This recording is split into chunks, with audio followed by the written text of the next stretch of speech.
Well, I had a different one, but then like my I use Premiere Pro for all my stuff, and my computer's been real funny lately. And I was like, okay, maybe I have a virus, and so I scanned it. I was like, well, because I was using McAfee, and I was like, well, okay, I'm gonna have to stop the video upload. Did I just because I said McAfee? No, because I can't stream and upload something at the same time, so cancel upload. You're gonna have to wait for your Lego, mate. That's fine.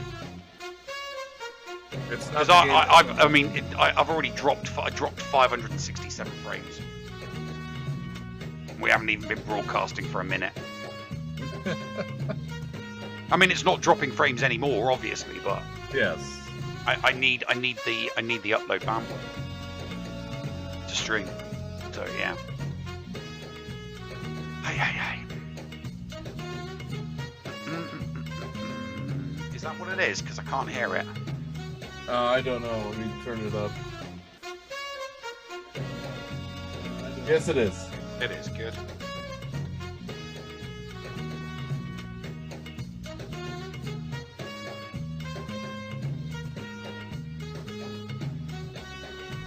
Oh, did you get stunned? We haven't started yet, so I'm allowed to be doing this.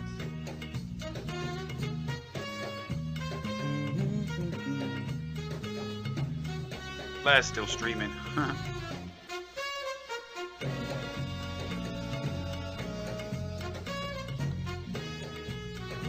The hell? What? I'm not seeing us. Oh, there we are. I was about to say, I'm not seeing us. Come on, open up, for God's sakes.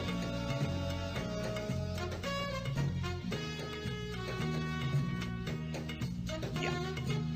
Woo! Victory! Why do I keep going after second attempt ones? Who keeps leaving turn meter?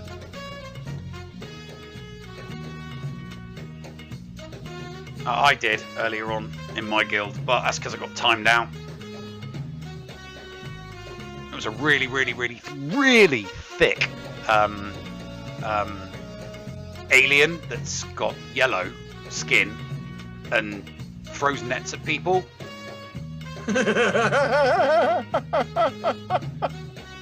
How is that something you can't talk about? That is clearly. I'm talking about an alien in a battle that throws nets at people, and he was particularly troublesome. And I couldn't get the rest of the. And he hunts bounties. Yeah. Or you might even call him a bounty hunter. Yes. He's a freelancer. He's a freelancer. Yeah, he's an independent business owner. He's an independent contractor. Yeah. He has good friends named Dog. Yeah. Let's face it, everyone should have good friends named Dog. Stop telling me my password is too easy to guess. Suck. Well, is it password? Did I just guess it? No. Changing your password, revolt invalid.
Hello there, ladies and gentlemen, and welcome to Geeking Out with Going Nerdy. I'm your host, the Nev, and I'm joined by a bald Thad and my hetero life partner, Paul Anthony. How you doing, guys?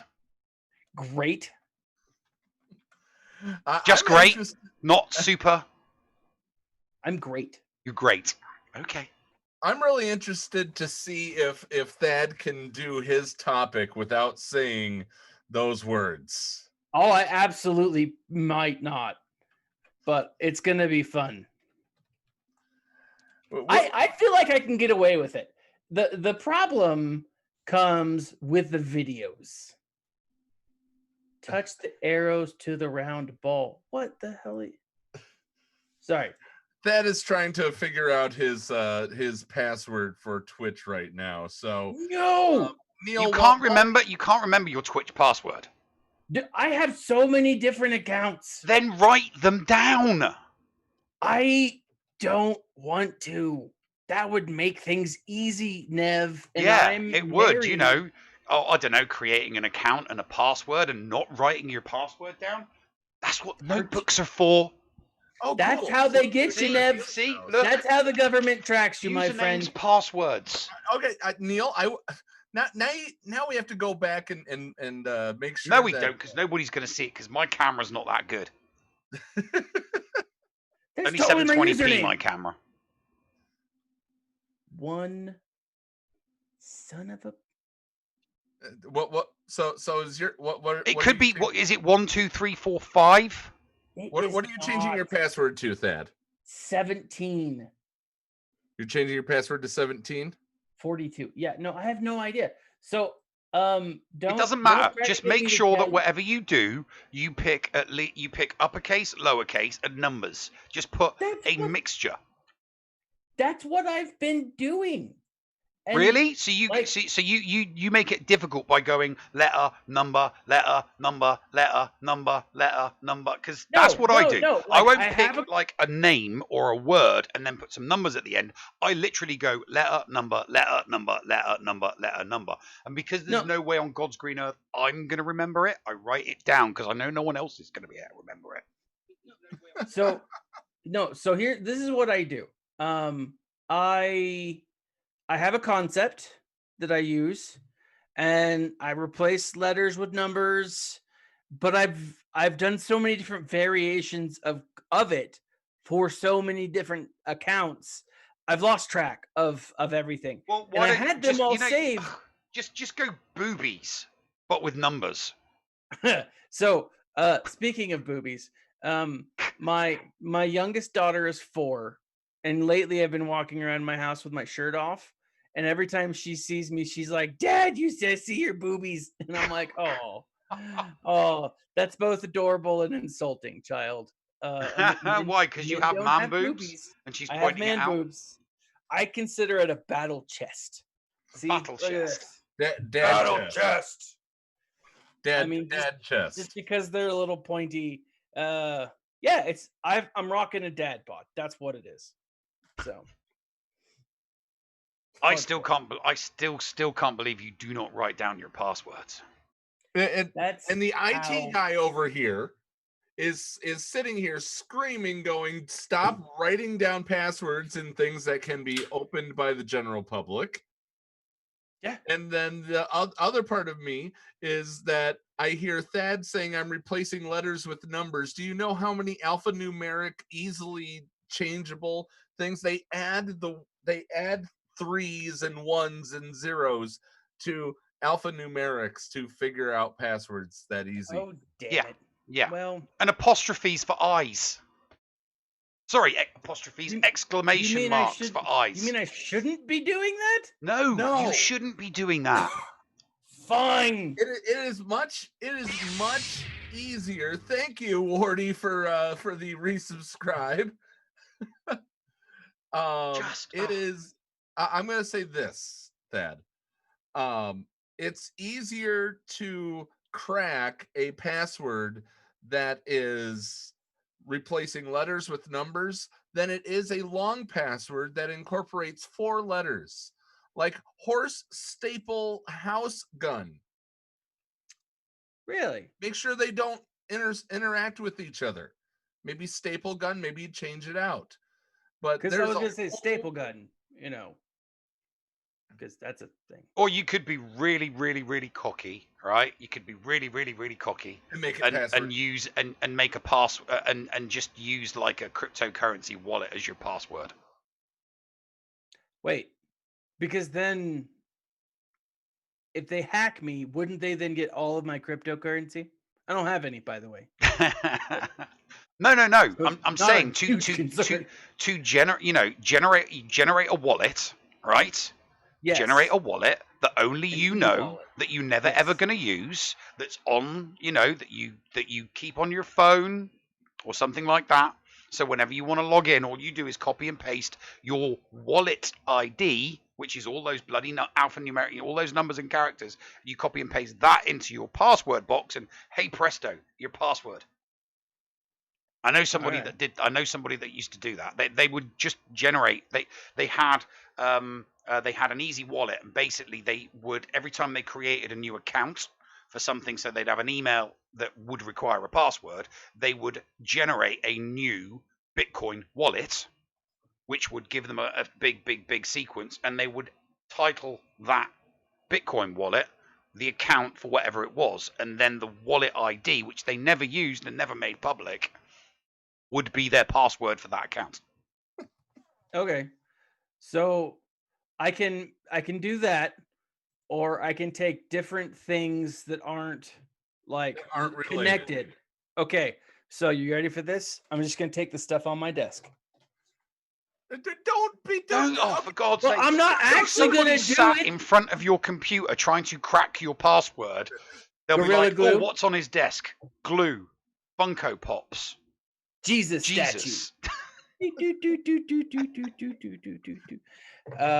Glasses.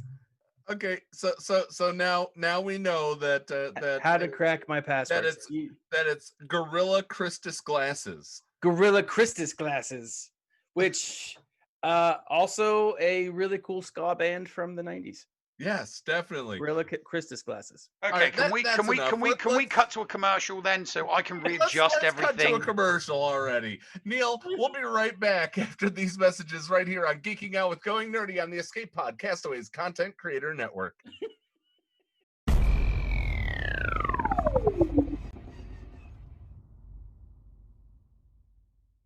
Hello, friends. This is Thaddeus from Going Nerdy, and I approve this message and am compensated for signups for this service. The world's largest audiobook library is at your fingertips, and the Escape Pod Castaways wants you to try it for free.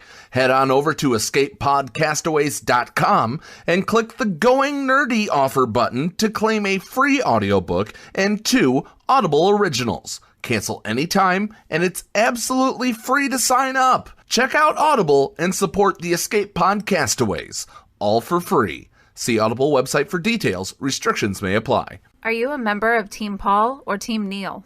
Maybe you prefer story time with the llama, or dabble in the buttery side of the force with Biscuit Weasel. Or maybe you like the Escape Pod talents from Down Under like Heinzie and Scotty. No matter who you support, you can get one of my designs from the Escape Podcast merch store. Just go to escapepodcastaways.com, click on the merch link, and it will take you to the TeePublic site where you can support me, Mrs. Anthony, also known as Critty K. Also be sure to check out the Mrs. Anthony Shirts channel on the Escape Podcast's Discord server weekly to vote for my latest shirts in the Design Derby on Woot. Links for both of these are down below. Thank you for supporting the Escape Pod cast.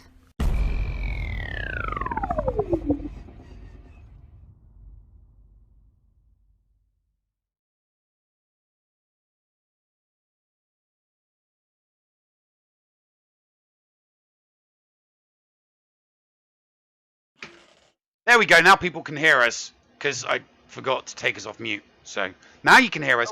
We're back. I was just saying that we were back, So we're back. Yay!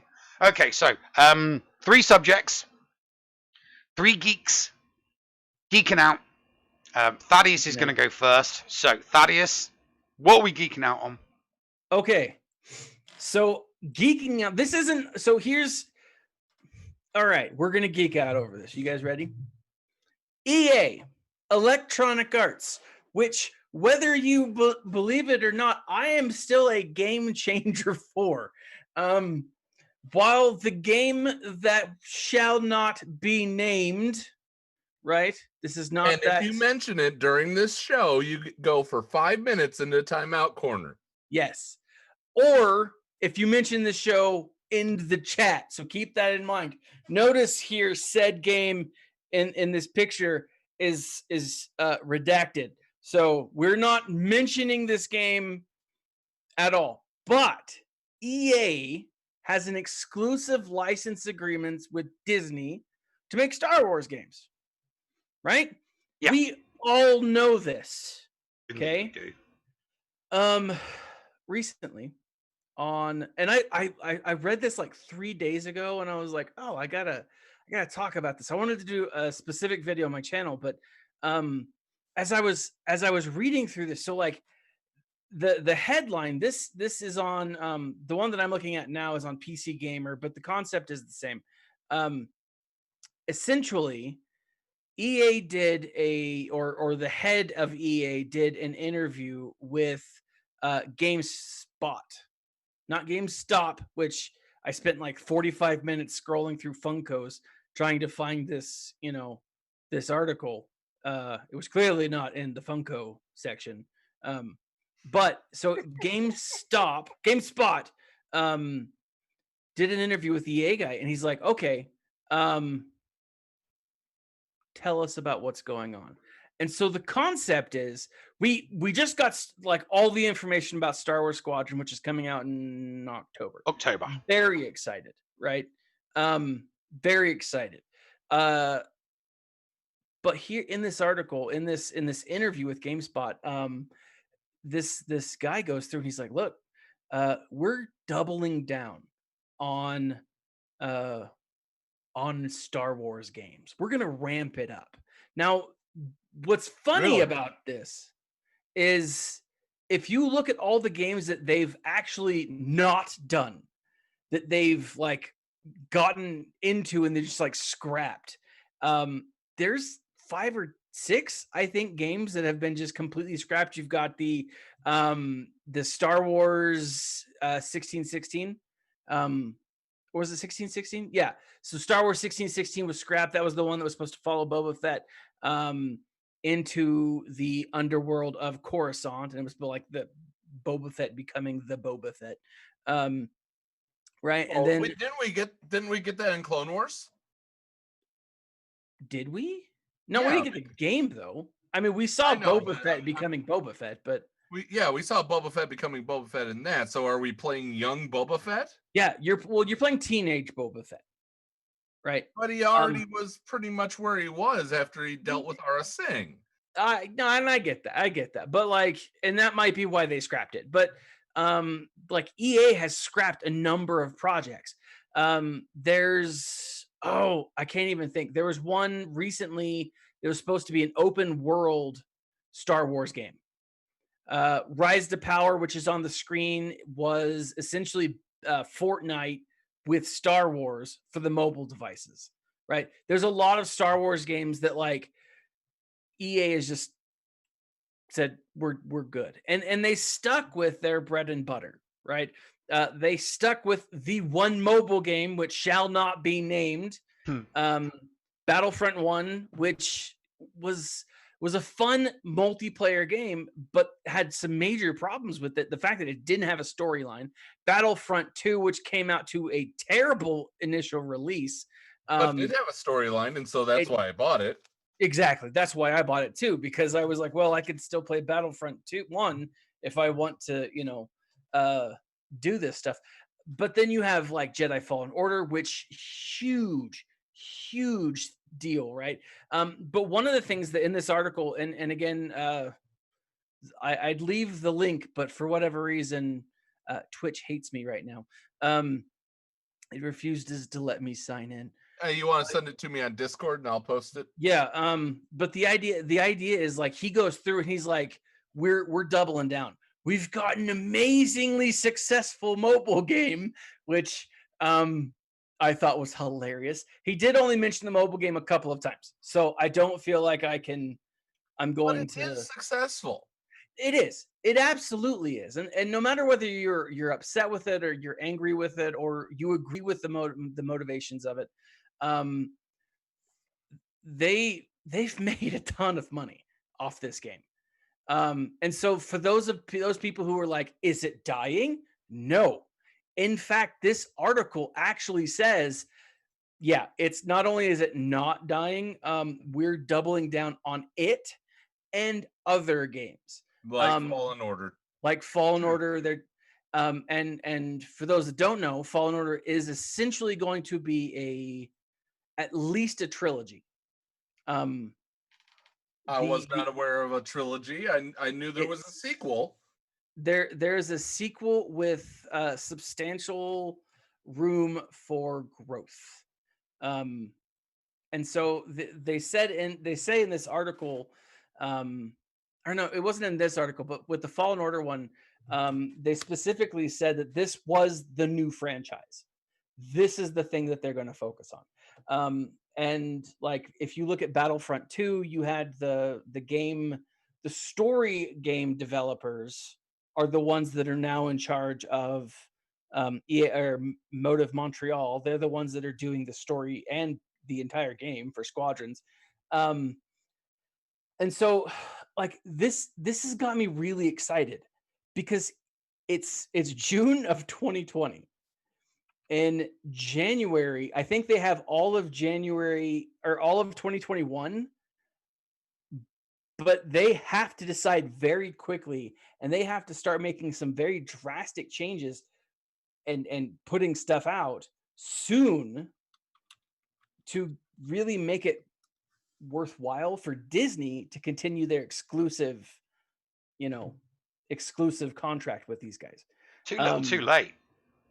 And I think Nev, you're probably right because too little, too late. If Disney accept that, it's like, well, are you going to do that with all your third-party contractors? Are you just going to let them, mistreat, your IPs that you sign over to them for 10 years, for 7 years, and just because they give you some good stuff in the last 3 years of the contract, you're going to renew it for another 10 years? It'll be straight back to 7 years of nothing, with 3 years of some really good stuff towards the end. It's too little, too late. Don't get me wrong, I'm excited for what they're bringing, but it's too little, too late. They should have been doing this stuff years ago. They should have. And I 100% agree. Like I was really upset when I found out the Rise to Power was being canceled because as it is wont to be said on specific channels, this one, shameless self-promotion, you have the idea. Oh, where's it going with that? Oh, balls. What? I can't even remember. Oh, crap. I had a really good point and now it's gone. Couldn't have been that good if you can't remember it. Oh, no, it was amazing. Like, it was amazing. If it was that amazing, you wouldn't have forgot it. Do you know me? Like, I'm pretty forgetful. Look, like, the bottom line is this. EA should have been... What was it about our channel? I was going to mention... Or was it about your channel? No, it was about your channel. Shameless self-promotion guy. Melenix. I was thinking of his droid, and I was like, I was like, that's not his droid. You're speaking about Noob. Yeah, the Noob. So, shameless self-promotion, like, there's a lot of potential here, right? A lot of potential.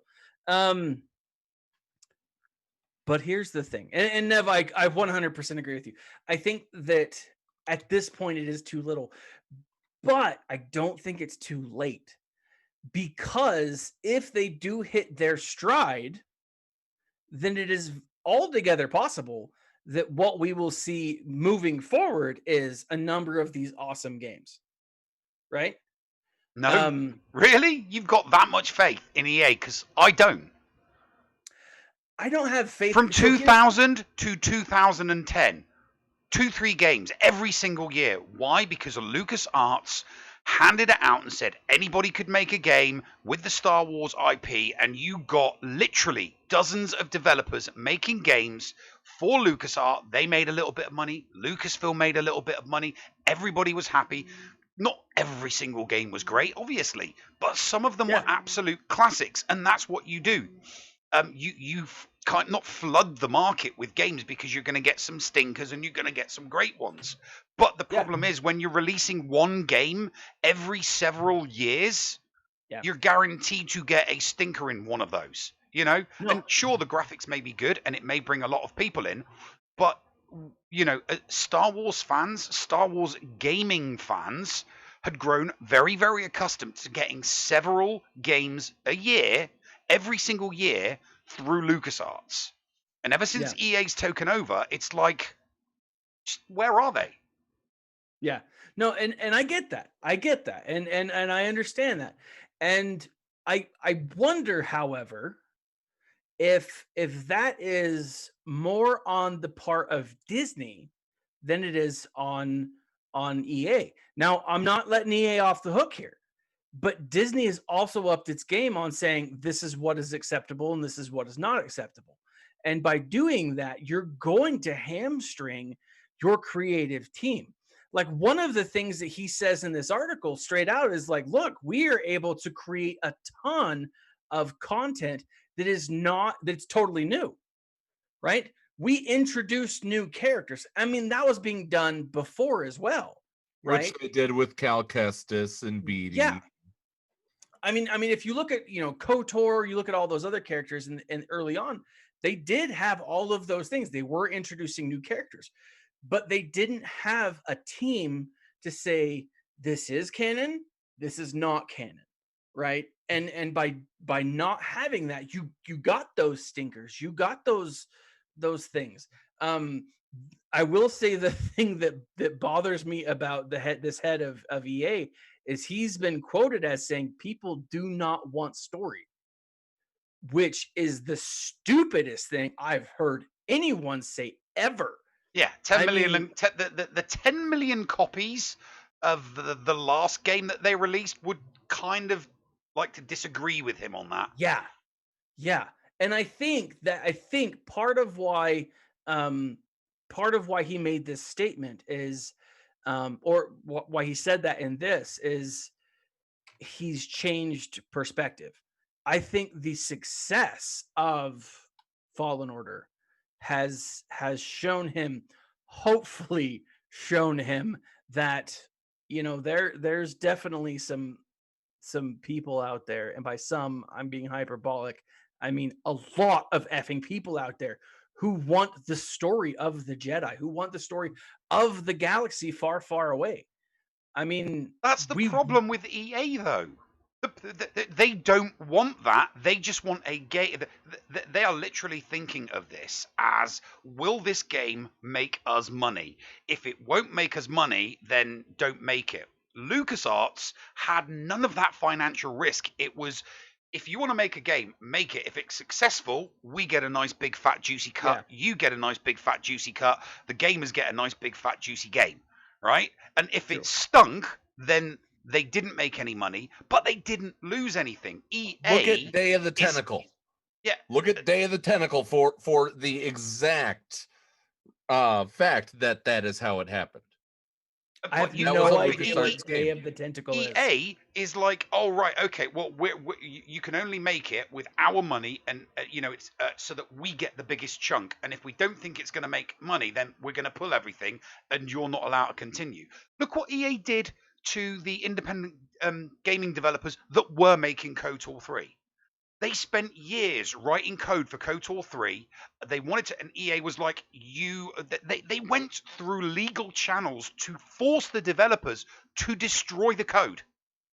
To destroy it. They'd spent years writing code to make a KOTOR 3 as an independent group that were like, hey, look, let's just make it. Okay, we'll make it. We'll go to Lucasfilm and we'll say, look, we've made this game. Can you give us a side license? And it's like, no, it has to go through EA. They go through EA. EA go, no, we don't want it. Oh, and we're going to force you through legal channels to destroy the game. That's how bad EA are. I get that. I have a question, and then depending on your answer, I might play devil's advocate for a very long time. Okay? When did that happen? That happened about 3-4 years ago now. Okay. So 3 or 4 years ago. Okay, probably not. I would type it up and search for it, but I might hit a hotkey that I haven't deleted. Okay, so and you're fine. And you're fine. So you're saying KOTOR 3 destroy? KOTOR 3 legal challenge. Here's my legal challenge. I'm Googling it. Here's my devil's advocate point of view on this. Okay.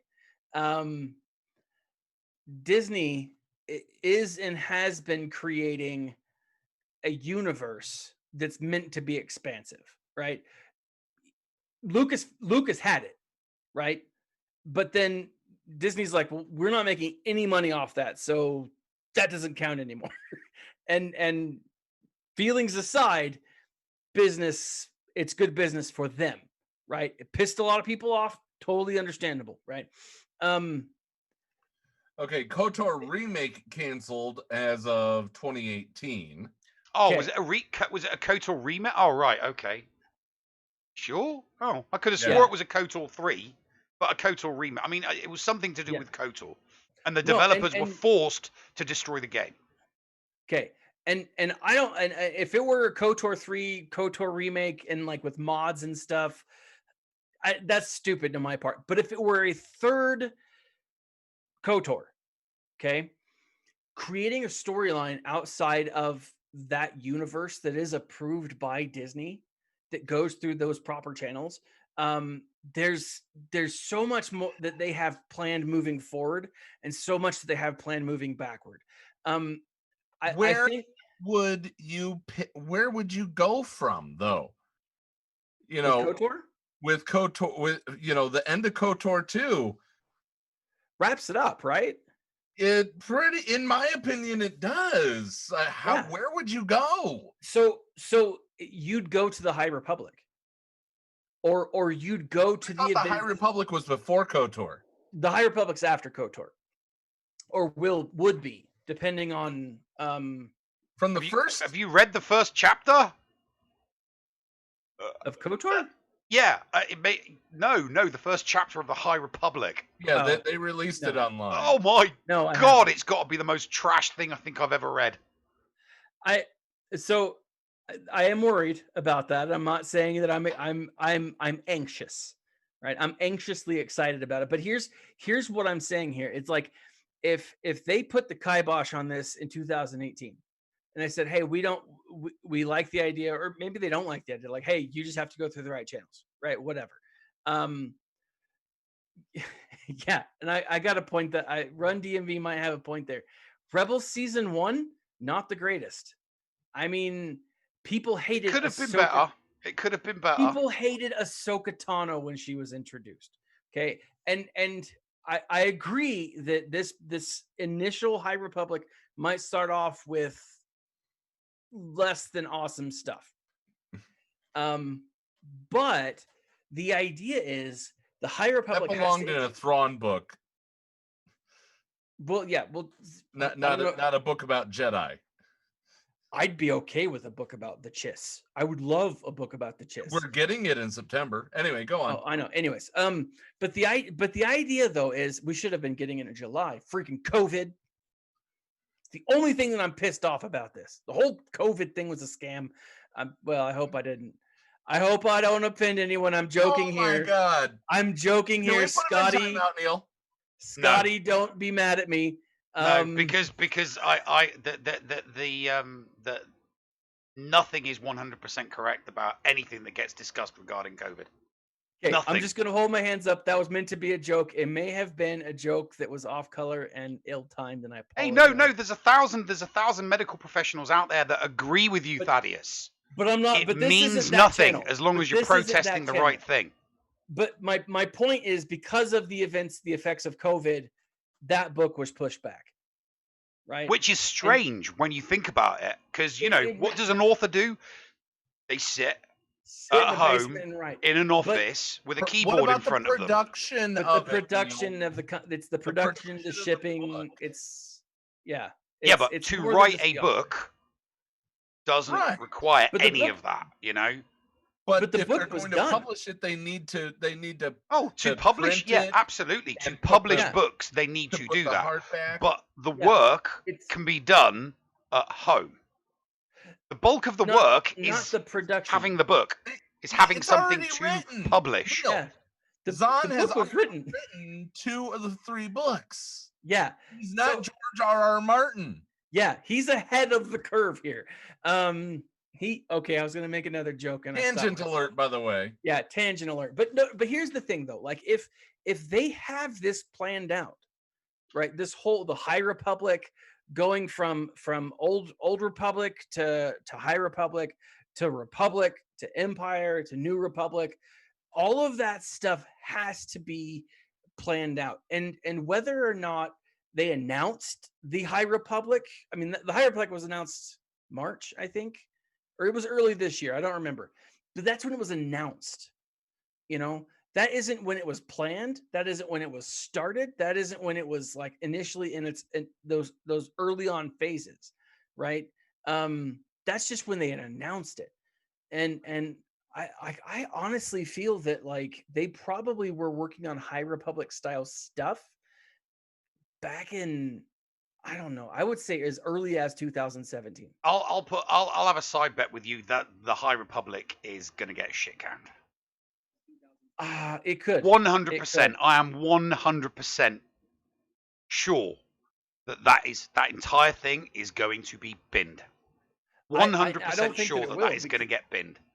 They have to find a way to make everything connect, because right now not everything does connect. There's a lot of bits and pieces that are kind of just floating around, and I think Thrawn is a major part of the High Republic.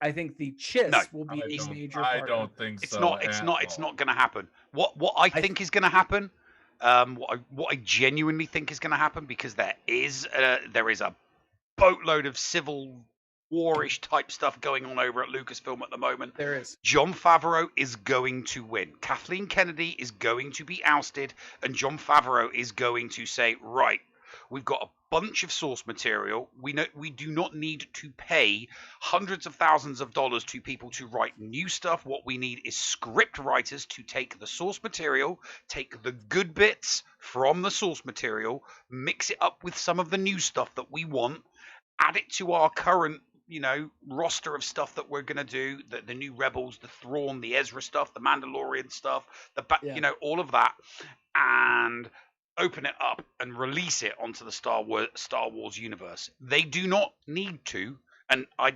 firmly believe that Jon Favreau does not want to, nor does he think it would be successful to do anything like that whatsoever. To take brand new stuff that is not tried and tested, when he can take stuff that has been tried and tested, do the Dave Filoni thing with it, just like Dave Filoni did with Thrawn, just like he did with the Night Sisters, the Witches of Dathomir, various different elements, various different bits and pieces. You get some script writers, you take that, you make it your own, you give it the respect and the High Republic. This High Republic stuff is going to be gone.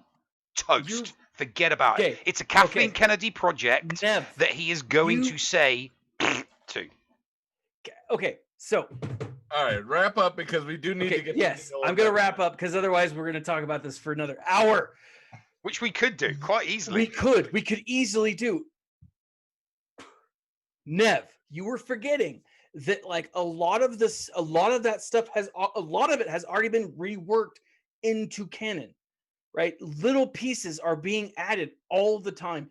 Just because we're not seeing them on the big screen or small screen or even in comics doesn't mean they're not major portions, right? The fact that Dash Rendar's ship is back in canon, the fact that he himself might have an aspect of existence in canon. I mean, it's little stuff like that, little stuff from like Rebels. They've taken small pieces and they've just already added it. They've just reworked it and tweaked it. Dave Filoni is going to be the head of what like Run DMV here is talking about it, and he's like, throw the Den of Nerds. If you guys have watched the Den of Nerds at all, it's very speculation based. From what I can tell, he does have a source or a series of sources at Lucasfilm. Nev, I think you're spot on. That I'll take Doomcock's sources over Den of Nerds sources any day of the week. I think they're similar. I'm not saying that they're dissimilar. You're absolutely. It could be the same really source feeding them the same information. Yeah, it could be. Yeah, but the idea is like a lot of those pieces are mix and matched, right? You have the people who are in the Lucasfilm in company and like, this is where we're going with it. This is how we're reworking. Bane and Revan are official canon. They are canon.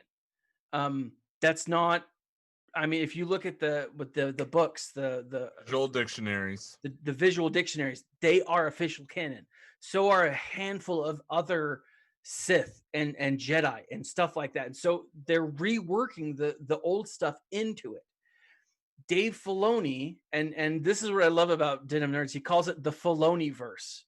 And the Filoni-verse is essentially what you and I were talking about with DC, what they're doing with the Arrowverse, or what they're doing with the multiverse, not necessarily the Arrowverse, but the multiverse, is what Dave Filoni will be doing with all of this other extended canon. Now, under Jon Favreau, fingers crossed. Under Jon Favreau. I do think it will be under Jon Favreau. I think you're right there. I think Kathleen Kennedy is on her way out. But bringing this back full circle, I believe that EA is working with the people over there. And over the coming year, they will announce at least 2, if not 3 new games. I don't think that they will all be platform-based games. I think that some of them will be mobile. I think some of them potentially will be platform. I think some of them will be big, and I think some of them will be small. But that's my hope. Because what I'm seeing is EA work with these smaller development companies, or EA is the umbrella and the development company is the one actually doing the work, right? That's where my hope is.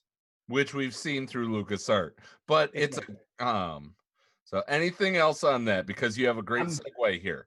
I'm done. I'm going to move on, because otherwise I'll get on a soapbox and talk for the next hour. So I'll back off, but I'm just going to say I'm excited for the future of Star Wars. Yeah. Well, speaking of universes, Neil has been geeking out himself about the DC universe. Isn't that more right, DC Neil? stuff. Yeah, more DC stuff. More DC stuff, basically. There's a lot of exciting stuff going on in the DC universe at the moment, and the DC universe is definitely on its ascendancy, while the MCU is on its way down. The DCEU is on its way up, and the DCEU can smell the blood. They can smell the blood in the water, and it's like, right. We need to take it over. So I'm going to switch. Push the button and switch up the images. What you got for me this week? So, I have got some images of, some of them are small, some of them are big, but basically I watched Red Sun the other day. I think it was at the weekend. And it is, for all intents and purposes, it's a multiverse story. The beauty, just like the Marvel has its multiverse, DC also has a multiverse. And in this Superman Red Sun story, it's one of those what ifs. What if Superman, son of Krypton, landed in the Union of the Soviet Socialist Republic? What if he landed in the USSR? And it's incredible. So it starts around about just after the war. And it starts off, you've got Clark, and he's being chased by some bullies, and there's a girl in there as well. But didn't the S stand for his home? Yes, but it's a hammer and sickle on his chest. I know it is now. Yeah. So basically, he was raised by communists, and so it would be different, right? How do you know? I've read the book. Sorry, Nev. I'm sorry. Go ahead. I'm getting that cold, icy stare. Right, so basically, so he reveals his power at a very, very early age to a childhood sweetheart of his, and she's basically saying, you've got to hand this power over to the state. You've got to give this power to the state so that they can use it. And then it flashes, just like the original story does, gives you, the original Superman with Reeves, with Christopher Reeves, gives you a little bit of his childhood, and then it fast forwards to him being 30. And you don't really get to see the Smallville years. You just get to see a little bit as a kid, and then so it's the Americans who are absolutely terrified that the Russians have got this super weapon, this superhuman, and basically he's working for Stalin. Stalin is in this story, and we know what an evil SOB that guy was.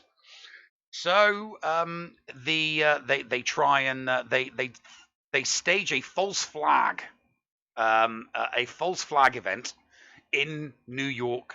Well, not New York, sorry, in Metropolis. So basically, they have to send Superman to save this satellite that's about to crash onto American soil, and the whole thing is done for propaganda, false flag, so that it's America like, yeah, we've got this. And as you can imagine, 30-year-old Superman has been completely and utterly propagandized by the Communist Party of Russia, but in its purest form. So he literally thinks, so he doesn't see or hear or know of any of the bad side of communism. It's the ideological utopia behind it. And when he finds out that it's not all lovey-dovey and smelling of roses, he goes a little bit mad, and it gets a little bit R-rated, which is a bit strange for a cartoon, but it does it seriously. He literally, Stalin's like, one of these days you'll realize that, not everybody can live, and, sometimes people have to die in order for, things to go right. And Superman's like, I think you're right. And he just burns a hole through him. And because obviously he's Superman, everyone's like, okay, so you just killed the boss. I guess you're the new boss. And they all take a knee in front of him. But then he tries to then implement the communist utopia that he believes, but it's still through force. Because everybody's like, if we don't do what Superman tells us to do, he's going to use his laser vision and he's going to cook us all, which is what he did to Stalin. By doing what he did to Stalin, he basically put the fear of God into the entire Russian public.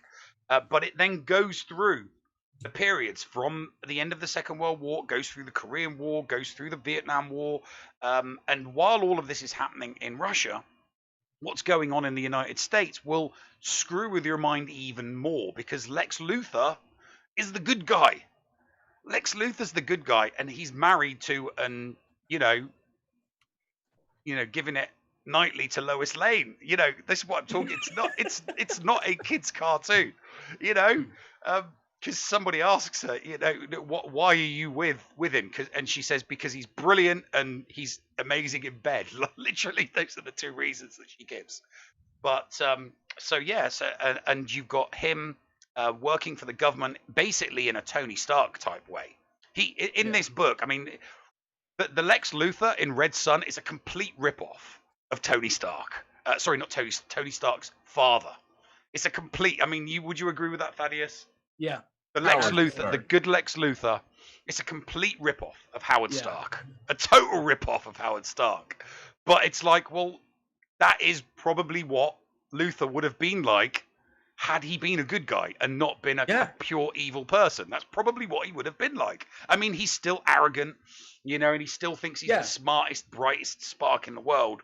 But, he's got this one-track patriotic mind that he just wants to make, America awesome, and then the rest of the world will follow the lead. America great. He wants to make America. Yeah, he wants MAGA. He wants to make America great again. I'm interested in your perspective on this. Because you still are that tea and crumpet loving guy that you are, and you do adore your homeland. Looking at this, do you see is this propaganda in and of itself? I'm wondering. Oh, the that's a good story question. itself. Yeah. I wouldn't call a comic book. I mean, there are comics that are most certainly propagandistic. Hello, Superman punching Hitler. That was propaganda. Hitler was a douchebag. I think Superman would have just done it anyways. Yeah, here's the thing. Captain America punching Hitler. Sorry. If they took a fictional bad guy and had Superman kill a fictional bad guy, a stereotypical fictional bad guy, or someone that was taken from reality and made fiction and had Superman kill him, I would go, yeah, that's propagandistic. But what they did was they took historically accurate evil figures, Stalin, and had Superman kill him and take over. So I wouldn't call that propagandistic. Go, Thad. So what you're saying is had they actually taken a Stalin and made him into a character other than Stalin, it would have been a propaganda. Yes. In your eyes. But they took a historically evil human being, and nobody can disagree that Stalin was a evil human being. He oversaw the deaths of hundreds of millions of people. I'm going to say people can disagree. They'd be wrong, but they could disagree. I mean, they can disagree. I mean, do it. They can disagree. I mean, they're going to have a very, very difficult time justifying any argument against Stalin being an evil person. It's That's like, true. It's a bit like Bernie Sanders Bernie Sanders calling the Cuban leader. But he got 100% literacy rate. It's like, he killed his citizens, and you're saying, but he got literacy and numeracy right in his country. I'm sorry. Hey, those are Cubans are going to have a little bit of a problem with you saying, Fidel Castro got education right. That's because if people didn't get what he was teaching right, he killed them. Yeah, that's the thing. That's how you get a 100% literacy rate, by killing everybody that doesn't want to learn your propaganda. It makes it a lot easier. As a teacher, I can tell you that murder it takes a lot of the edge off from the teacher's perspective. Yeah, it's like it's like with North Korea. How they had a 0% death rate for coronavirus. Why? Because they murdered everybody that confirmed had it, so they didn't die from coronavirus. That's how you get a 100%, not death rate from a deadly virus, by killing people before the virus actually kills them. So, but no, I wouldn't look at Red Sun and go, it's propagandistic. It's idealistic, definitely, but not propagandistic. But the beauty with fiction, with comics, especially with things like in the DC universe, when you do these alternate realities, is you can be idealistic without being propagandistic. You can take stuff from history and put it in and add it with a little bit of fiction. While you went on that tangent, to be honest, my question was, is Lex Luthor the good guy because of the light that he's shown in, because you're reading it in America? If you were reading this exact same book overseas, and I'm not saying in Russia, if you were reading this exact same book in, say, down in Straya, or you were reading this book in the United Kingdom, would you have the same viewpoint, do you think? Because I mean, you've been here for a while. I would still look at the way that Lex Luthor was written for Red Sun, and say, he's a good guy. I think what the author was trying to do with this story was just turn everything on his head. So you are to look at Superman initially as a bad person, and you are to look, from good to flipping him from good to bad ideologically, and flipping Lex Luthor from bad to good ideologically, because there is still an element of dodginess throughout of Lex, and there is still an element of dodginess throughout of Superman. All right, that Sorry.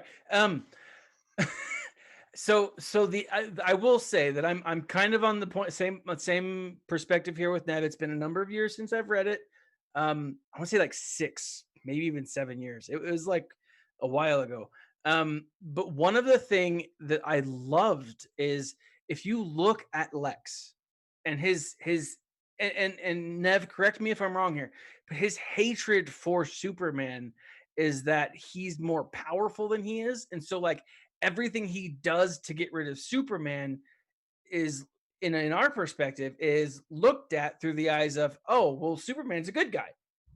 And you've got this businessman who's shady, he's got some bad things going, he's made some terrible choices, but he's trying to kill Superman.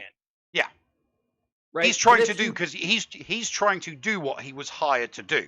The American government, it's like, okay, the Russians have got this weapon. We need something equal to it. Lex Luthor, you're the smartest person in our country. It's your job. So it's not about him wanting to beat Superman physically. It's about him proving to the world that he's the smartest person, that he's smart enough to defeat Superman. Not stronger, not more powerful, but that he's smart enough to come up with an equal or an equal solution to beat him. Because you've got to remember that there are other elements get thrown into this. So you've got a Batman in here, a Wonder Woman in here, and you've got a Green Lantern in here. Batman is Russian. The Russian Batman witnesses his parents dying because Superman wasn't there to save them. So he grows up resentful and effectively becomes a terroristic character throughout this movie that is trying to bring down the Soviet government. Because he looks at Superman as propagandistically evil. Huh? And a book. Both. Yeah. It's a book a comic they turned into a movie. Yeah. It's Wonder a comic Woman they turned into a movie. Yeah. Yeah. Wonder Woman's character in this is also great because she's trying to decide whether or not the land that she comes from is going to open its doors to the world of men. And there's this brilliant line because she's Deanna. She's also gay in this, and Superman makes a pass at her, which is brilliant. And she's like, oh, no, I'm sorry, I'm not that interested. And Superman's like, oh, I thought you wanted this. I didn't realize you were like that. And she's like, I come from an island purely populated by women. What did you expect? And I'm like, yeah, of course, that's exactly what if you came from a land that was purely populated by one single sex, well, then that's how the relationships would be. They would be single-sex relationships. But so the way that they introduce that is brilliant. And the third character, the Green Lantern Corps, the way that they introduce the Green Lantern Corps is it's a bit Roswell-esque. They find a downed alien spacecraft. It's got somebody from the Green Lantern Corps in it. It's got the ring, and basically Lex is given the ring, and it's like, this is some kind of power. We need to figure it out, and they get the character to do it. To become the Green Lantern, and they create a Green Lantern Corps. So it's got a full DC mix in there, but it's an alternative universe of DC characters. So it's an alternate Superman, alternate Batman, alternate Green Lantern, alternate Wonder Woman. So it looks like I could get the trade for in paperback for $12 on Amazon. Yeah. Or I could get the movie for $20. Isn't it on like Netflix or Hulu or something? Where did you find it, Nev? Oh, I got it on disc from a charity shop. Oh, really? Yeah. Nice. Awesome. Very I thought it was on. I mean, I'm pretty sure that you can get it on pay-per-view as well. I've seen it on a couple of pay-per-view platforms as well. Yeah, $6 to rent on Prime Video. Yeah, I'm looking at that. Who is Jason Isaacs? Who is Jason Isaacs? Jason Isaacs is one of the greatest British actors in Hold the on. entire Let me universe. He did the rephrase voice that of the question. Inquisitor. Let me phrase that question. I know who Jason Isaacs is. I talked about him last week. Who is Jason Isaacs in Superman Red's son? Oh, he's super. He does the voice of Superman. Does he? Yeah, because he does a brilliant. Jason Isaacs is that's how good an actor he is. He does the Russian accent brilliantly. That's interesting. He did the movie Goodbye Stalin. Yeah, comedy. Yeah, I remember that. He does do it. The voice of Superman. He does do He does the voice of Superman. Huh. Very, very interesting.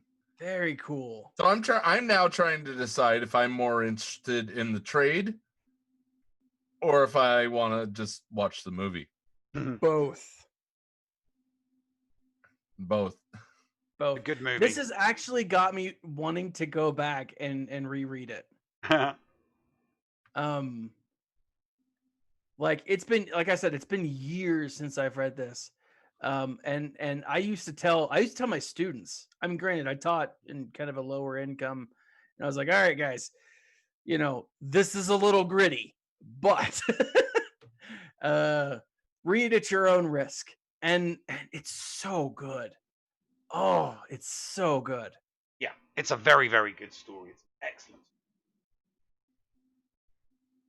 Yeah. Excellent story. Okay, so I'm done. Okay, that's me. No more. I have more. I have one surprise that I have to do. Do you want me to bring up your slides? Not just yet. Okay. Not just yet. It could be a very, very tough week at times to come up with something that I'm able to be fully versed about. So every once in a while, I'll end up tagging somebody to come in. I could also talk about Hondo, yes, and Run is very, very. Run sent that to Thad. It was very, very awesome. So instead of going in and having absolutely nothing to talk to you about, you sent me a bunch of slides earlier. I did send you a bunch of slides. I tapped Mrs. Anthony. I tapped Critty K, who I'm wearing the shirt of, by the way. Team Critty K. Mm-hmm. I tapped Critty K to tell you about what I've caught her watching on multiple occasions. Mm-hmm. And you have the pictures. Whoa! Yes. Whoa! You have the pictures of me catching her watching this. You took pictures of me? No. Oh, okay. Play into the joke. I must admit that when I saw the slides, I instantly thought that really, you watch this? Because I class this type of TV programming as car crash TV. Yes. I haven't left the house in 4 months. She has been under COVID quarantine. Go ahead and bring up the slides here. Can I say, as you bring this up, moments before I came down here, we were flipping through Netflix and this showed up and I was like, this is awesome. I will watch it. I just can't watch this stuff. Okay, so have you ever watched Wipeout? Yes. Wipeout. Have you ever been a child? Yeah. Yes. Once. Back in like the 80s or 90s, there was a Nickelodeon show, Legends of the Hidden Temple. Yes. This is like Wipeout plus Legends of the Hidden Temple, but without the trivia.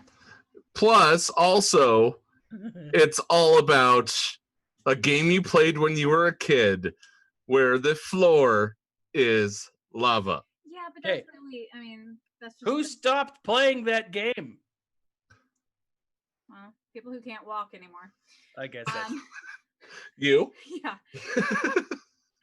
But, okay, so they set up ridiculous obstacle courses, and just like the general aesthetic, that's where I get Legend of the Hidden Temple. But the entire point is that it's like too far to jump. It's slippery. Something ridiculous is going to happen. So like stuff wobbles. So it ends up that they like fall off stuff all the time. But you can tell like they pretend they really play into it, and it's very silly and fun. But like somebody like jumps onto a crate and they only make it halfway, and so they hang there for a minute, and you can tell that somebody's just like pulling them down into the lava, and then everybody's like, no. And anytime one of their teammates loses, I don't think somebody's pulling them down. I think that if like somebody hits a buzzer off camera, they have to pretend that they're being pulled into lava. That might be the case. But I still feel like somebody's sitting there in a snorkel just pulling them in, because it's fun. There are some people that really look like they're trying to make it, and then they just give up. It's pretty great. Yeah. Go ahead, Ed. You have a question, it looks like. Does it have like a commentator like doing play-by-play? A little bit. Not full play-by-play, but he's talking, and then they'll do like an instant replay whenever somebody face plants. Yeah. Yeah. Or bounces off the couch into the lava. Yeah. It's not quite as sports centery as the commentators for Wipeout. Okay. But it's in the same vein. It's like in the same family. It's like the weird cousin of Wipeout. See, Terry Crews was half the reason I watched The Beastmaster. Oh. And the other half was because the lady contestants were very fit. Yeah. I'm always impressed by people who can like exercise more than they can eat. Because that's not me. It never will be. I like sweets and cookies, and I had a burger stuff that's tonight. not good for you. Well, I mean, empty it's good calories for me emotionally, but It's probably good not for your well-being inside. Yeah. I've eaten ice cream the last 2 nights in a row. No, I love Terry Crews. I think Terry Crews is an amazing actor / person, like his story and all that. But I was kind of hoping when I saw this that this would be an MXC style commentary, right? For the most extreme challenge, for those of you, and I want to say it was like the late 90s that was done, and then like reshipped over here early 2000s. But like essentially it's like, I don't know the culture, but Asian people doing these types of activities and super inappropriate commentary that's hilarious. So when I saw this, I was hoping that maybe not inappropriate, but like super hilarious commentary. MXC was kind of the Is that what Wipeout is inherited from? I think it was a Japanese game show. Yes. Most Extreme Challenge. I didn't know what the name was. Or no, what was it's something Castle. I bet you can. Takeshi's Castle. Real. You're talking about Takeshi's Castle. Takeshi's Castle, is that what it was? Yeah. I knew it was something Castle. Do I get a half a point for that, Neil? No, but it was Japanese. No. In the UK, Takeshi's Castle was on regularly on a couple of digital channels, and what would happen is Craig Charles, who's a Scouse actor. Run DMV is asking, is this a game or a live show? It's a game show. Yeah, it's a 30-minute show. The team that wins gets $10,000, and a team wins every week. Oh, Joe says you don't get a half a point, even though he loves you. No, I get a whole point. No, I said Japan. That's how that works. See, I didn't want to offend anyone, so I just said Asian. But by saying Asian, I might have offended everyone, and I'm okay with that. The correct thing to say is, I know that we didn't start it. Let me find out who did. No, right. I think that would have been the wrong. This show is hosted, and this was another thing, is that this show was hosted, or is hosted, by Rutledge Wood, who got his start on Top Gear. Oh, for history. And also, in turn, is a analyst for NASCAR. But the one thing is, I have no idea who this guy is, and he keeps like announcing at the beginning of every episode that the winners get to meet him, like he's Brad Pitt or something. Like I'm sure that none of them know who he is. And I'm also sure that none of them know who he is, but still. Yeah. It was pretty cute though. I already finished the whole season, and I might watch it again. I love those shows that you can just binge and say, like, you love them, and then you can go back. Like, I'm rewatching Archer, and like I'm 4 seasons in, and I only started a couple days ago. You always rewatch Archer because it's freaking hilarious. It's like me with Star Trek. I'm almost always binging one of the Star Trek series. Yeah, she just finished Enterprise. Now you're back on the original series. No, I haven't done Deep Space Nine in a while. So Why haven't you gone and started watching Rico again? What is his name? Captain Rios. That's because I have to cycle through. No, I watched Orgasmo last night because it's on Netflix now. Oh, Orgasmo. Stuttcock! Yeah. Saw about 2 minutes of that show. I was like, I gotta turn it off. I'm going to hell. I'm Sancho. I do love those guys. Their creativity and humor is just always on. Now you're a man, man.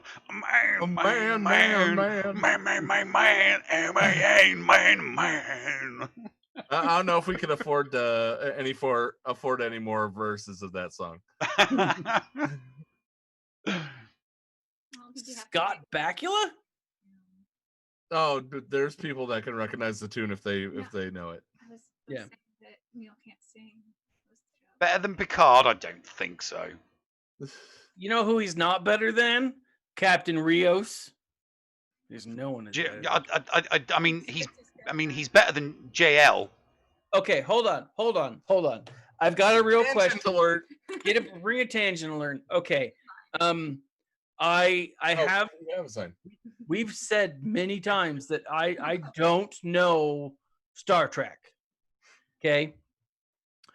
But one of the shows that I am going through and binging, and I say binging, I'm on episode like 5, is the Seth MacFarlane Star Trek, which isn't a Star Trek. The Orville. Oh, the Orville. Thank you. That's good. Is it connected? No. It's just a spoof, right? It's kind of a spoof. It's kind of like the best fan film you could have ever imagined. Fan TV series. Yeah, like it's a really well done show. Yeah. Like it's I just watched the universe. I just watched the episode. It's Star Trek fan fiction outside the Star Trek universe.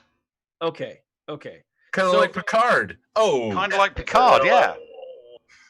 Is Picard part of the multiverse?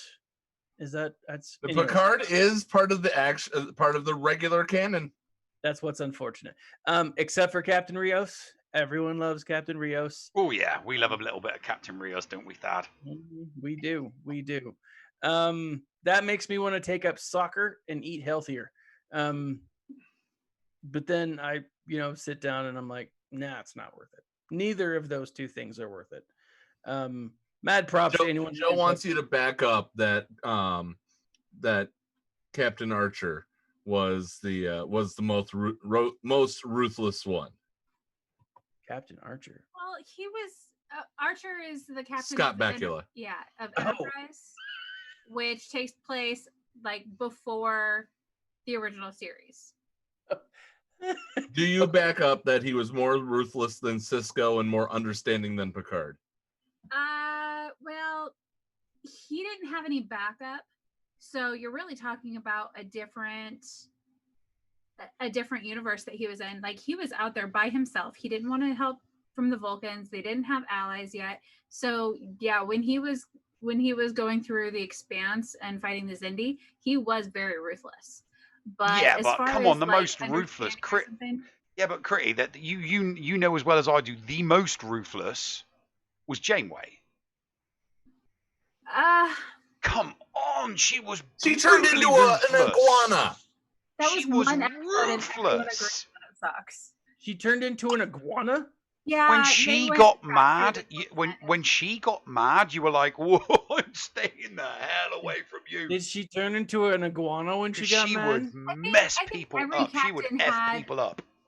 every captain had their moments, had their pros and cons.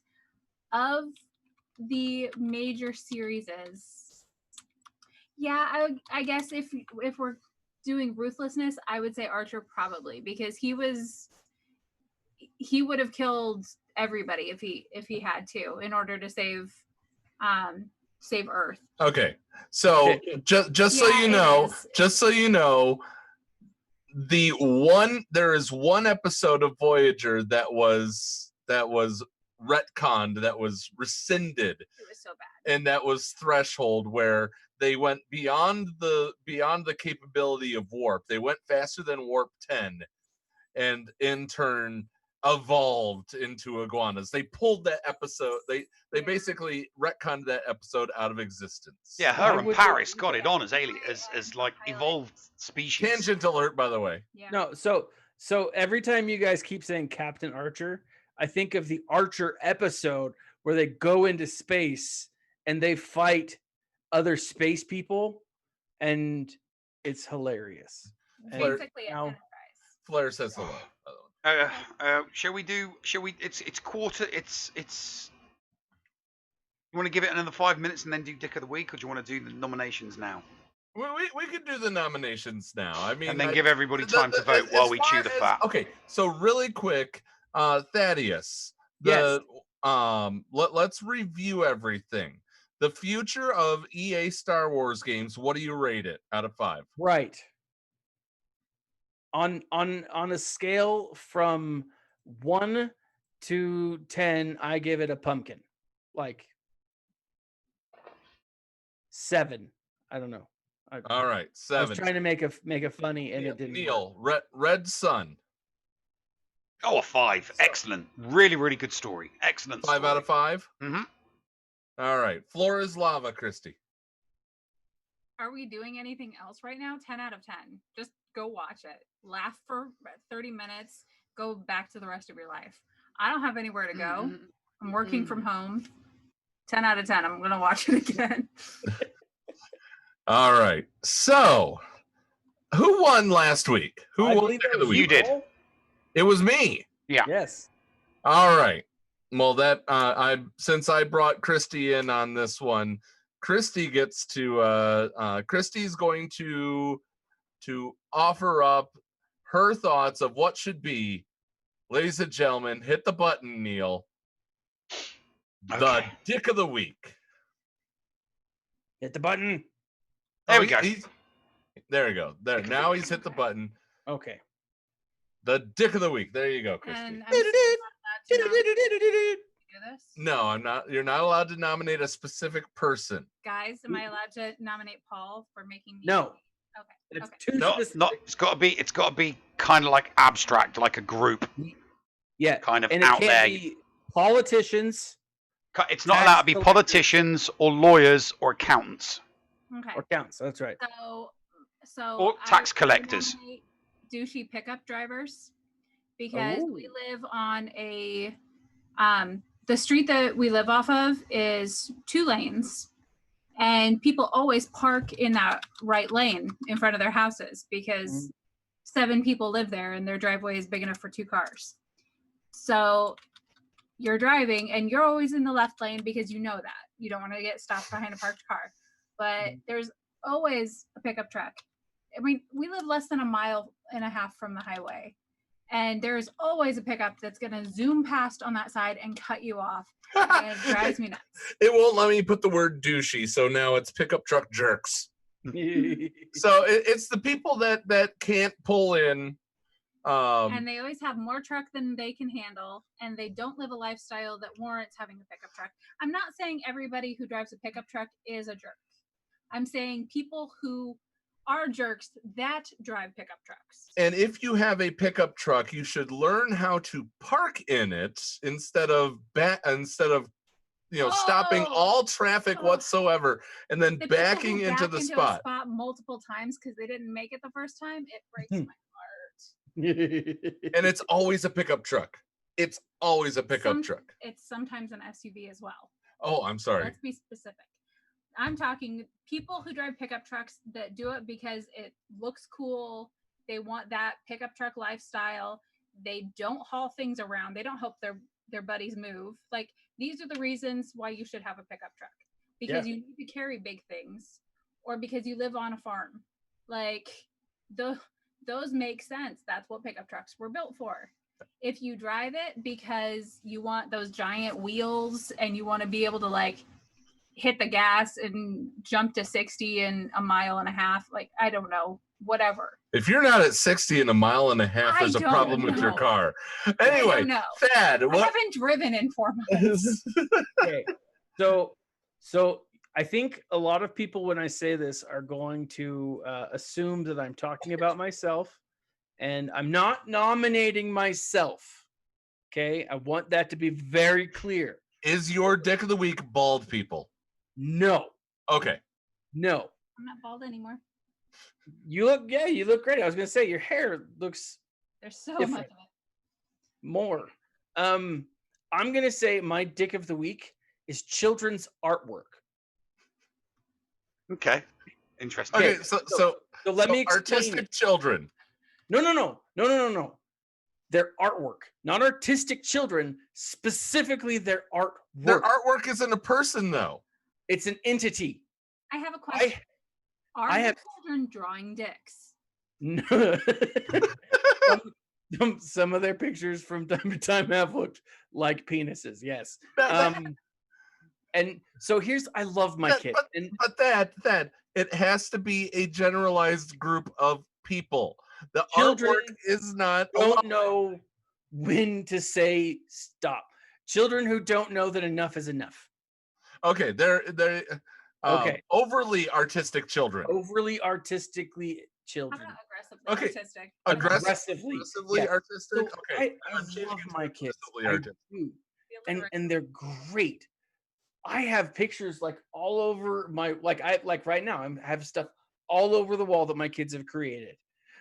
But I was cleaning my house today, and there's just drawings and stuff that they've created, and it's trash. It's not that it's bad, but it's just I can't do anything with it. And you can't throw it away, or else you're a bad parent. Yeah, I know, and like they make me feel like a bad parent, and it's like, I love you, children. You're wonderful. You mean so much to me.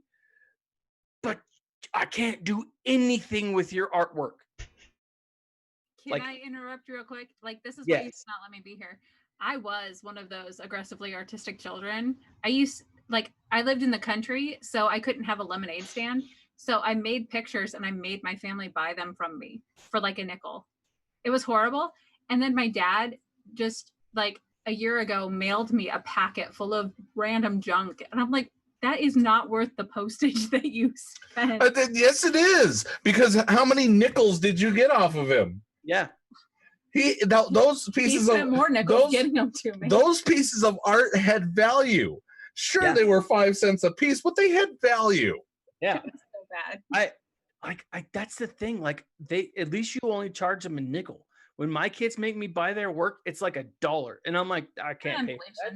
That's ridiculous. You have to remember, I was a kid in the 80s. Yeah, well, like they don't even negotiate this type of stuff. like this is Neil. Neil, tell us about your. Sorry, dick. what? Tell us about your dick, Neil. All right, easy. Twitter mobs. They're assholes and they try to destroy people's lives. There you go, nice and short. They are assholes. Mobs with a B or moms with an M? Because it sounds With like an M. moms. It's like mothers. You're saying mobs, right? Yeah, Twitter mobs. Okay. MOBS. Twitter I mobs. said moms too, right? Those dicks that, come together and correlate as groups and try and destroy people's lives because, they don't like something someone's tweeted. Yeah. All right.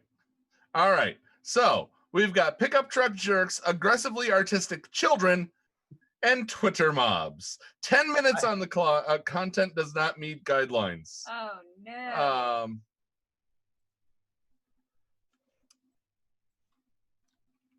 How about evil pickup trucks? Maybe that's maybe it didn't like the word jerks. We've got an image that says "Dick of the Week" on a rainbow on our screen. I know, but I tried to put the word "dick," you know. I also tried to put douche. I douche didn't work, jerk didn't work, so now it's pickup truck jerks. No, it's not even pickup truck jerks. It's evil pickup trucks now. Okay, so evil not pickup even trucks. The drivers. Now we're worried about the trucks. We're worried about the trucks.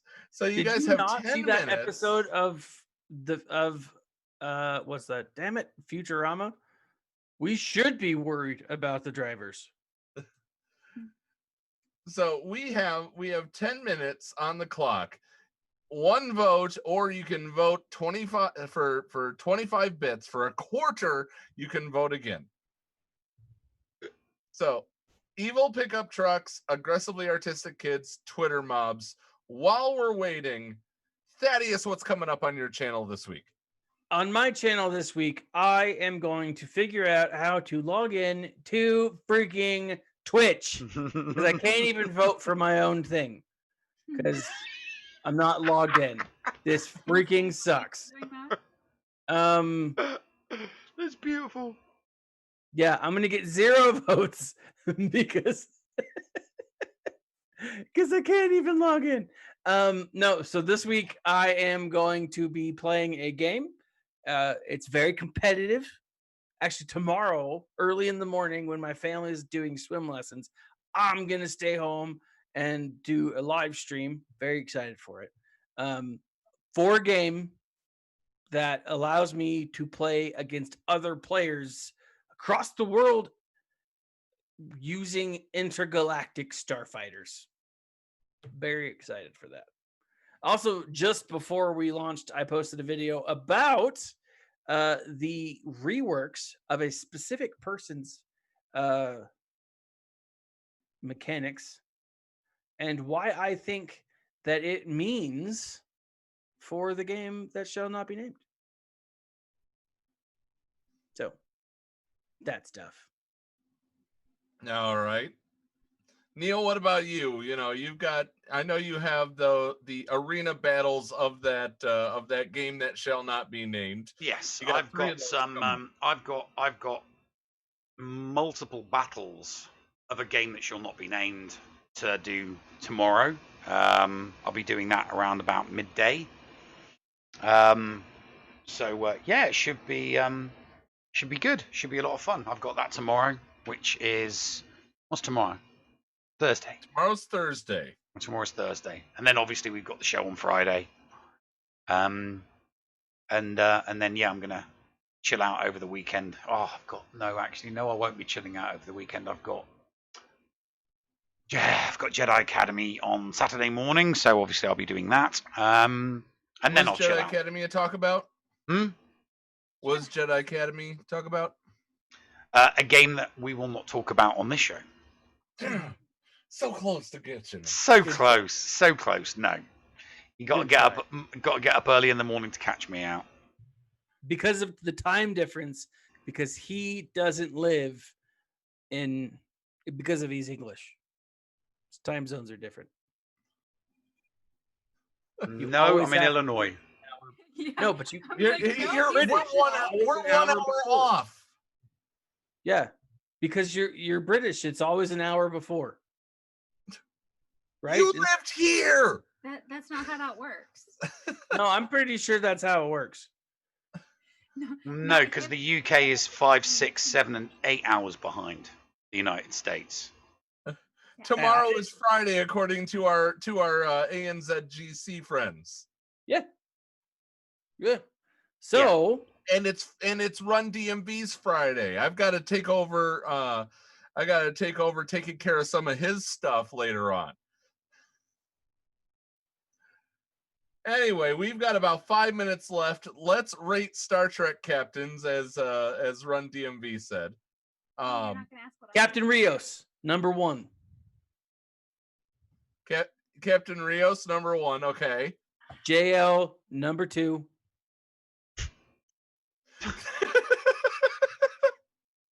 See, if you're not going to take it seriously, then just don't participate. Actual Picard, 5. See, just discount everything that Thaddeus is saying because he's not taking it seriously. Okay. And if we're ranking Star Trek captains, it must be taken seriously. Okay. So then, taking it seriously. Okay, or your Funko Pops, they're just pieces of useless plastic on springs. How dare you, sir? There, see that Okay. that hurt. I Okay. hope that hurt. Pieces of plastic on springs. I hope it hurt. So from my experiences, okay, from my experience, I'm gonna say, and I want you guys to know before I say this, I am taking it seriously, but it's still my experience. New Kirk. I like the new Kirk. Okay. I will say I like the old Kirk second because I have mad respect for William Shatner. I don't know him well as the actual Kirk, except that he flew around the galaxy and got tons of ladies. And that in and of itself, I mean, that's what I know. But so both Kirks, new first, old second. I love Captain Rios, but I don't think he's actually a captain of the fleet.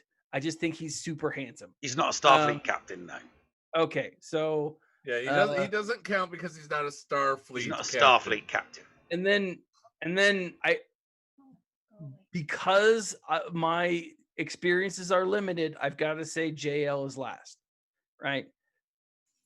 Those are just where I'm going with that.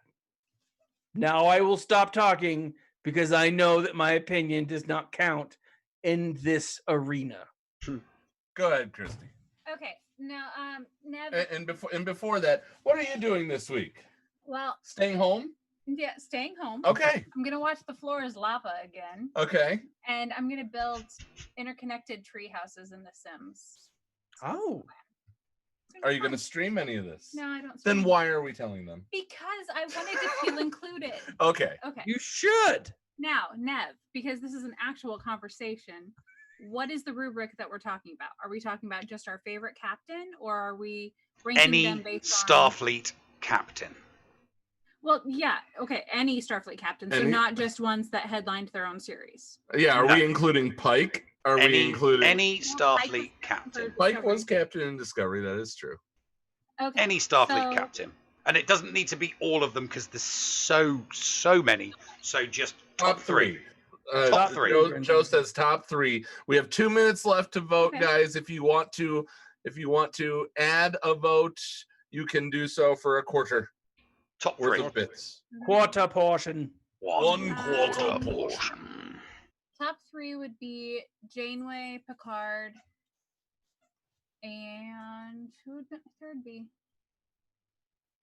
Probably Archer. Maybe Archer. Janeway, Picard, Archer. Probably. Yeah. For me, my favorite captains, I would probably have to say Cisco. He was barely ever. Cisco was a commander. Like he had the But Defiant, but only he's in, like, half of a he's in series. the official movie Captains. Which movie was he a captain in? He's in Captains. He captained the Defiant, but his rank was commander. I'm But just doesn't that make saying. him a captain though? Like if he For did. that matter, If I'm you not- can, I'm if not you gonna- can, I'm if not you gonna can say name, don't if you include can Cisco. name the movie, the episode, or the book where he is definitively ranked as Captain Cisco, I'll allow it. I think. And you're not allowed to Google some random fan fiction. I'm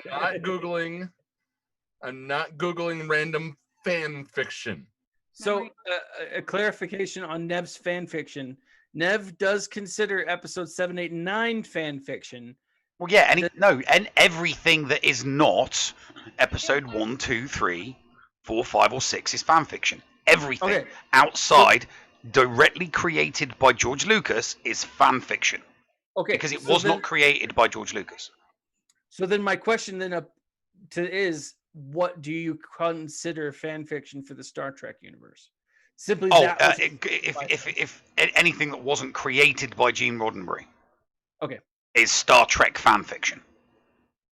Okay, because that does narrow it down, doesn't it? Following 3 years of commanding, because we're talking about Starfleet captains.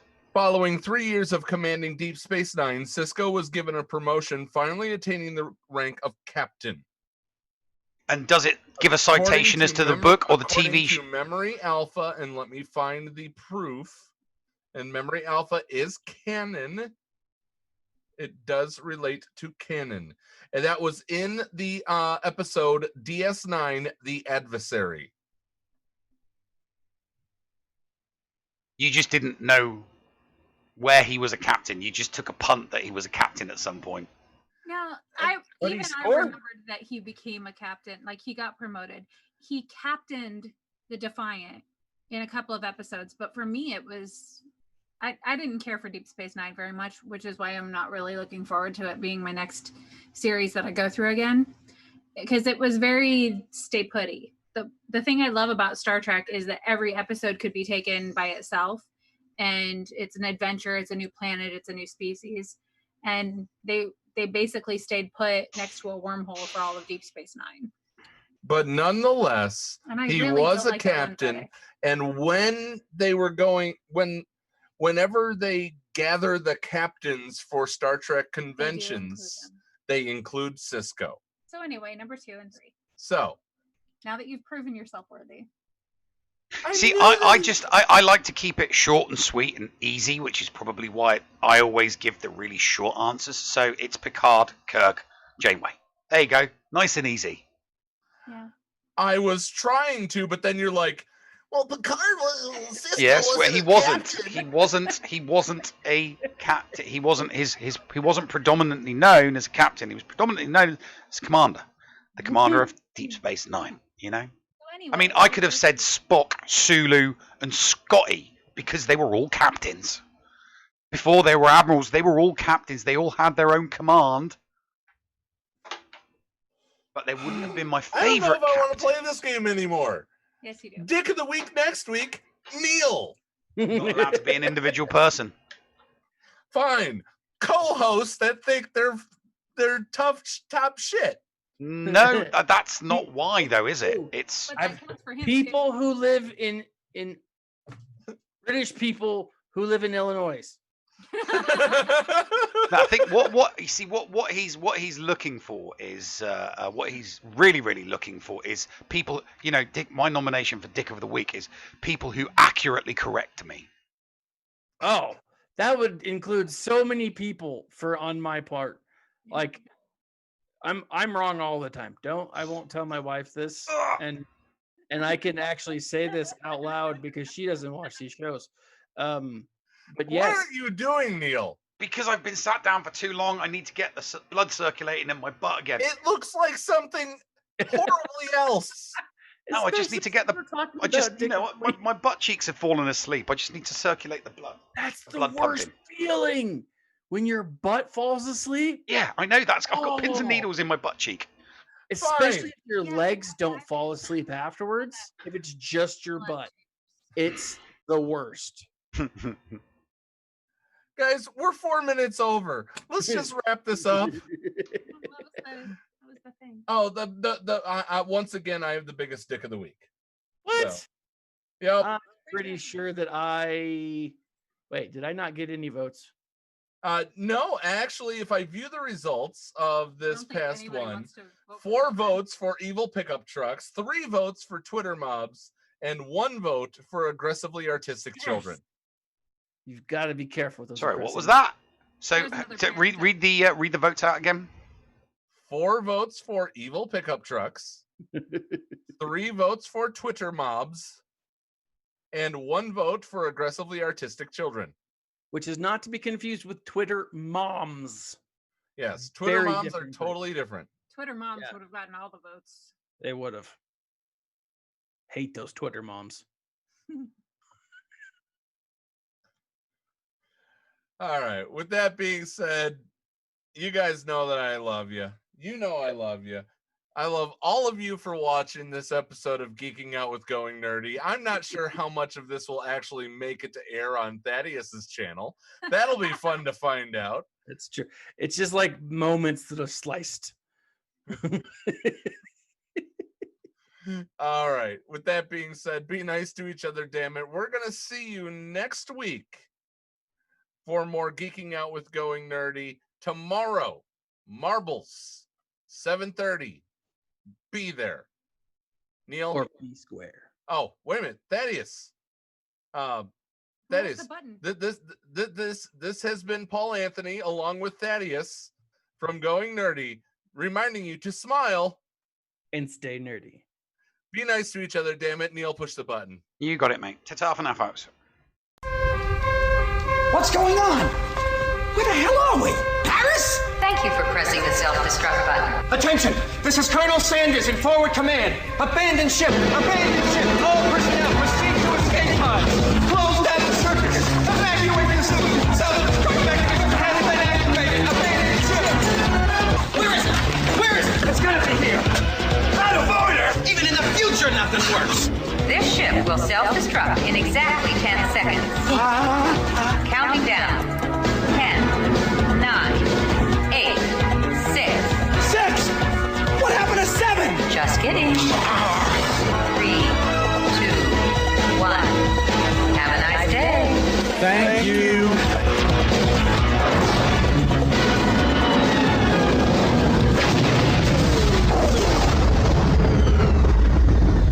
Hello, friends. This is Thaddeus from Going Nerdy. The Escape Podcast was filmed in front of a live studio audience full of tweaked out murder bears. Sit, Ubu, sit. Good dog.